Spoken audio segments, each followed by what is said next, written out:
ఎందుకో ఎన్టీఆర్ రేస్లో వెనుకపడ్డాడు. ఎస్, ఇది నిజం. అరవింద సమేత వీరరాఘవ సినిమాతో సోలో హిట్ అందుకున్న తారక్ ఆ తర్వాత జక్కన్న కాంబినేషన్ లో వచ్చిన బిగ్గెస్ట్ మల్టీ స్టారర్ ఆర్ఆర్ఆర్ సినిమాలో నటించి బిగ్గెస్ట్ ఇండస్ట్రీ హిట్ అందుకున్నాడు. ఇక ఆర్ఆర్ఆర్ సినిమా సూపర్ హిట్ అయినప్పటికీ అది మల్టీ స్టారర్ హిట్ గా పరిగణించాలి. ఎందుకంటే ఇది తారక్ కు సోలో హిట్ అయితే కాదు. ఆర్ఆర్ఆర్ సినిమా తర్వాత దేవరా సినిమా కోసం ఎన్టీఆర్ 2 ఏళ్లకు పైగా సమయం కేటాయించాడు.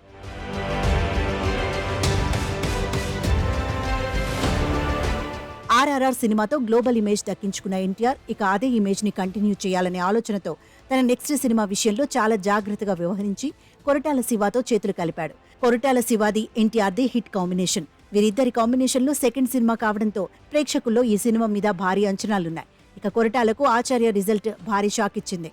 సో దేవర సినిమా విషయంలో కొరటాల ఆ తప్పు జరగకుండా సినిమా మేకింగ్ విషయంలో చాలా జాగ్రత్తలు తీసుకుంటున్నాడు. అలానే ఈ సినిమా అవుట్పుట్ బాగా రావాలి అనే ఉద్దేశంతో తారక్ ఈ సినిమాకే ఎక్కువ కాల్ షీట్స్ కేటాయించి ఈ సినిమా కోసం పూర్తిగా మేక్ ఓవర్ అయ్యాడు.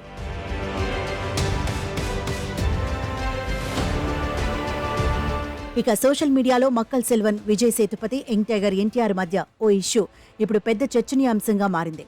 6 ఏళ్ల వ్యవధిలో వీరి కెరియర్లలో వచ్చిన మార్పు చూసి సినీ ప్రియులు ఆశ్చర్యపోతున్నారు. 2018లో తారక్ 28వ సినిమాగా అరవింద సమేత రిలీజ్ అయింది. ఇప్పుడు 2024లో తారక్ 30వ సినిమా అయిన దేవరా రిలీజ్ అవుతోంది. ఈ 6 ఏళ్ల వ్యవధిలో మధ్యలో జూనియర్ ఎన్టీఆర్ నుంచి వచ్చిన ఏకైక రిలీజ్ ఆర్ఆర్ఆర్ మాత్రమే. మరోవైపు విజయ్ సేతుపతి సినిమాలు కనుక చూసినట్లయితే 2018లో తన 25వ చిత్రం సీతా కత్తిని రిలీజ్ చేశాడు. ఈ 6 ఏళ్లలో విజయ్ సేతుపతి జెట్ స్పీడ్లో సినిమాలు చేశాడు. ఈ ఏడాది తన 50వ సినిమాతో పలకరించాడు. అదే మహారాజా.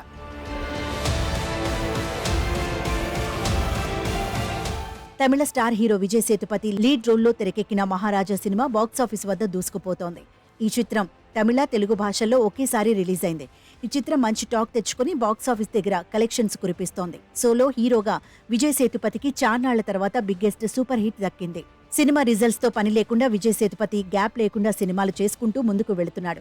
విలన్ క్యారెక్టర్ రోల్స్ లో ఏ అవకాశం వచ్చినా నో చెప్పటం లేదు. సో ఏడాదికి 5-6 సినిమాలకు తక్కువ కాకుండా రిలీజ్ అవుతున్నాయి. ఇప్పుడు ఇదే interesting news and hot topic. Final గా తారక్ ఒక్కో సినిమాకు మరీ ఎక్కువ సమయం తీసుకుంటున్నాడని అభిమానులు ఆవేదన వ్యక్తం చేస్తున్నారు. మక్కల్ సెల్వన్, విజయ్ సేతుపతికి పాన్ ఇండియా సినిమాలు చేసే యంగ్ టైగర్ ఎన్టీఆర్ కు పోలిక పెట్టడం కరెక్ట్ కాదు. ఆర్ఆర్ఆర్ సినిమా అంటే రాజమౌళిది కాబట్టి ఆలస్యం కావడాన్ని అర్థం చేసుకోవచ్చు. కానీ దేవరా కోసం కూడా 3 ఏళ్లు టైం కేటాయించడం అనేది ఇప్పుడు హాట్ టాపిక్ గా మారింది. ఫైనల్ గా యంగ్ టైగర్ ఎన్టీఆర్, విజయ్ సేతుపతికి పోలిక అక్కర్లేదు. ఎందుకంటే ఎన్టీఆర్ వరుస పెట్టి పాన్ ఇండియా సినిమాలు చేస్తున్నాడు. విజయ్ సేతుపతి తన పందాలో సినిమాలు చేసుకుంటూ వస్తున్నాడు. సో సోషల్ మీడియాలో ఒకరితో ఒకరు కంపేర్ చేసుకుని అంతలా న్యూస్ స్ప్రెడ్ చేయాల్సిన పని లేదు.